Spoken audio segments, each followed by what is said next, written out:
Dr. Marcelo Vitorino, que se encontra conosco aqui, professor especialista em marketing político, já aclamado pelo nosso presidente Áureo aqui também. Muito bem-vindo. Muito obrigada pela oportunidade. Muito obrigado, deputada. Bom, eu vou fazer uma fala breve diante do tamanho do problema, né? Se a gente for discutir aqui as lacunas da legislação eleitoral, de como isso deixa o processo eleitoral com uma insegurança jurídica, eu acho que a gente vai passar o tempo e a gente não vai conseguir avançar muito. Bom, o deputado Áureo já mencionou brevemente, então eu trabalho com campanhas eleitorais há muitos anos. A cada ano eleitoral, eu devo estar envolvido diretamente, enquanto consultora, pelo menos 8, 10 campanhas grandes. E como professor, eu tenho mais de 10, 15 mil alunos no país, que passam pelos problemas da comunicação. Então, eu vou trazer um pequeno resumo do que a gente pode melhorar, né? Como o deputado também falou, olha, vamos fazer uma mini? Vamos. Então, eu tenho aqui, eu acho que 2 pontos principais, que é o equilíbrio da disputa e a segurança jurídica. Quando a gente fala na comunicação, acho que uma das coisas que a gente já deve pensar para o ano que vem é a regulamentação da participação de influenciadores. Por quê? Se eu sou dono de um grande shopping center ou de um mercado, eu não poderia colocar no meu shopping ou no meu mercado diversos cartazes de um candidato, porque aquele é um CNPJ, né? Aquela é uma empresa. Boa parte dos influenciadores tem nos seus canais uma empresa. Eles são remunerados por aqueles canais. Aquilo não é uma rede social de uma pessoa física. Aquilo, de fato, é uma empresa. Ele é pago para divulgar marcas lá. Logo, quando o influenciador usa o seu próprio canal, mesmo que de forma gratuita, não estou falando nem remunerada, para favorecer um político, é uma empresa favorecendo um político. Então, a legislação eleitoral pode entrar nisso. Isso já estava pautado naquela reforma política de 2021, tá? E aí eu gostaria que fosse recolocado agora, porque é uma bobagem, é um parágrafo, mas que dá equilíbrio na disputa. Senão, o que acontece? Aí um determinado político, ele tem grande influência sobre influenciadores, até porque faz parte de grupo, né? E se a gente veda um radialista, às vezes, de fazer programa, por que eu não vou vedar um influenciador? Esse é um ponto também importante. A legislação de hoje, ela fala que um radialista ou um apresentador de televisão, ele tem que se ausentar durante um período, em caso de candidatura. Mas ela não fala nada sobre a internet. Eu tenho um podcast, eu posso continuar fazendo. Eu não tenho um programa de rádio, mas eu tenho um programa de internet, eu posso continuar fazendo. Então, a lei ela não entendeu o digital como meio de comunicação. E ele é. Na forma política é. Então, o primeiro ponto é regulamentar a participação de influenciadores.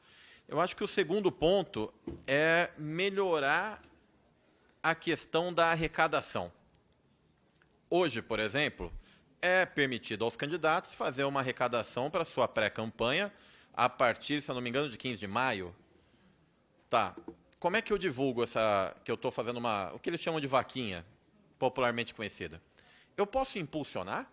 Eu posso colocar, olha, eu tenho intenção de ser candidato, eu sou um pré-candidato, estou aqui lançando hoje a minha vaquinha coletiva. Aí eu vou lá e impulsiono.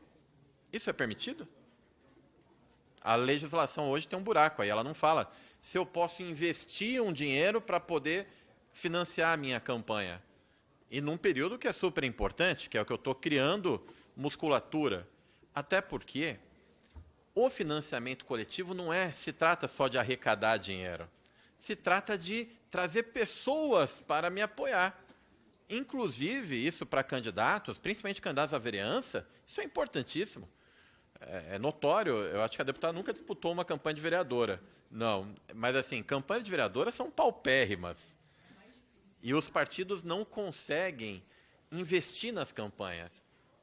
Logo, quem tem mais a ganhar com o financiamento coletivo? Candidatos à vereança, que poderiam facilmente arrecadar até nos seus bairros. Só que a lei não está clara quanto a isso. A outra coisa que ela não está clara, que nos Estados Unidos isso já é lugar comum.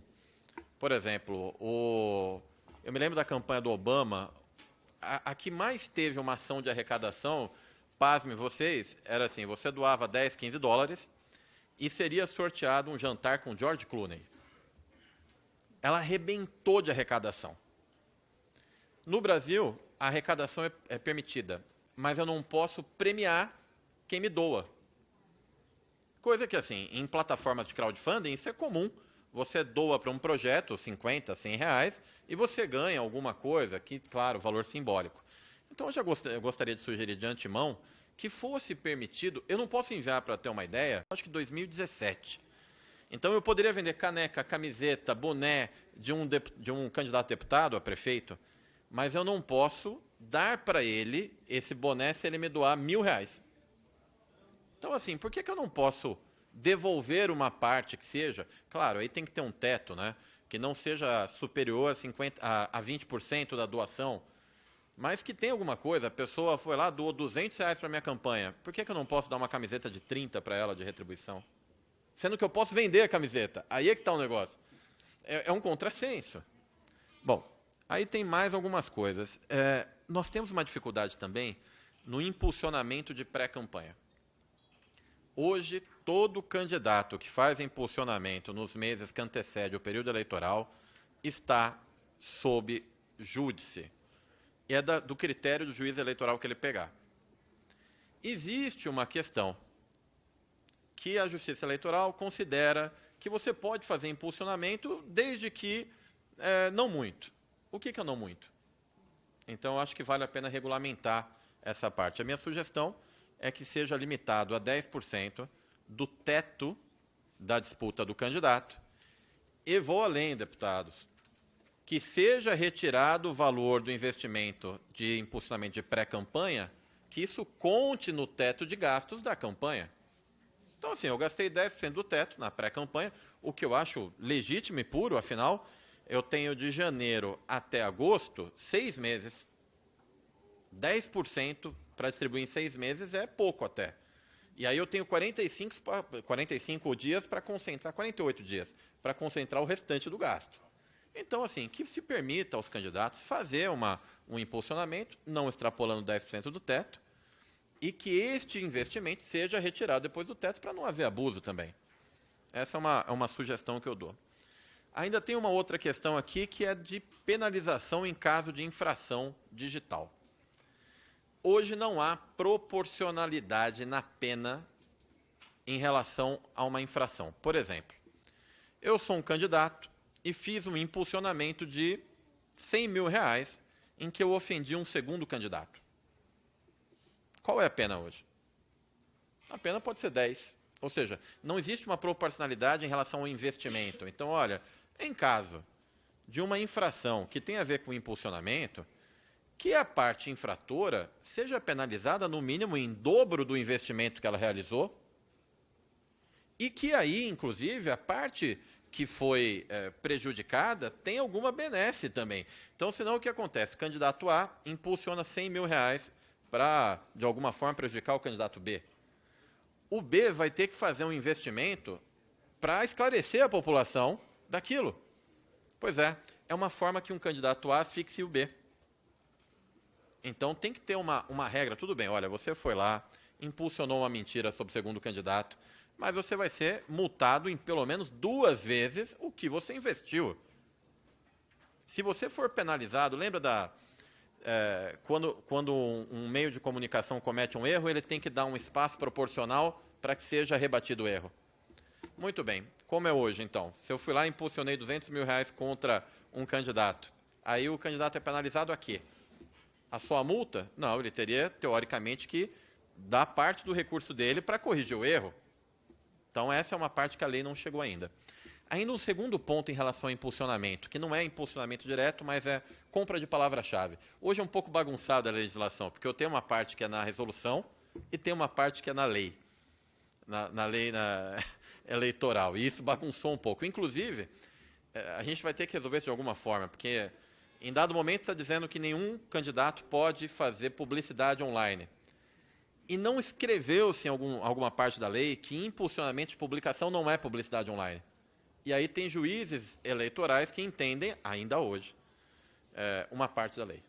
Bom, a segunda questão é bom a gente pensar em relação à compra de palavras-chave. Vamos supor que eu sou um candidato muito bem endinheirado e eu vou disputar contra o diretor aqui, o Marcelo Issa. Nós vamos disputar uma prefeitura municipal e ele não tem tanto dinheiro. Eu poderia comprar no Google o termo Marcelo Issa e colocar a minha propaganda. Qual o problema com isso? Olha, se fosse só esse problema, tá tudo bem. Tipo, pensando em votar em Marcelo Issa, conheça a minha proposta. É uma forma, não é? Mas qual é o problema? O Google, ele funciona como um leilão. Então, se eu comprar os cliques a R$10, por exemplo, e ele não tem recurso, ele não vai aparecer. Eu estou asfixiando a comunicação do meu adversário. Então, que se fosse colocada na legislação, isso também é um parágrafo, que um candidato não pode comprar os termos relacionados ao seu adversário direto, até para dar equilíbrio de forças numa disputa. Então, isso é uma coisa bem simples. E, por fim, eu acho que meu tempo já deve estar estourando até, não é? Já estourou, mas, por gente... Eu só tenho um ponto. Imagina, por favor. É o meu último ponto. Eu agradeço, deputada. Por fim, a gente tem a obrigação de reduzir o impacto das notícias falsas. O problema aí é que nós temos as plataformas que não são nossas amigas. Por quê?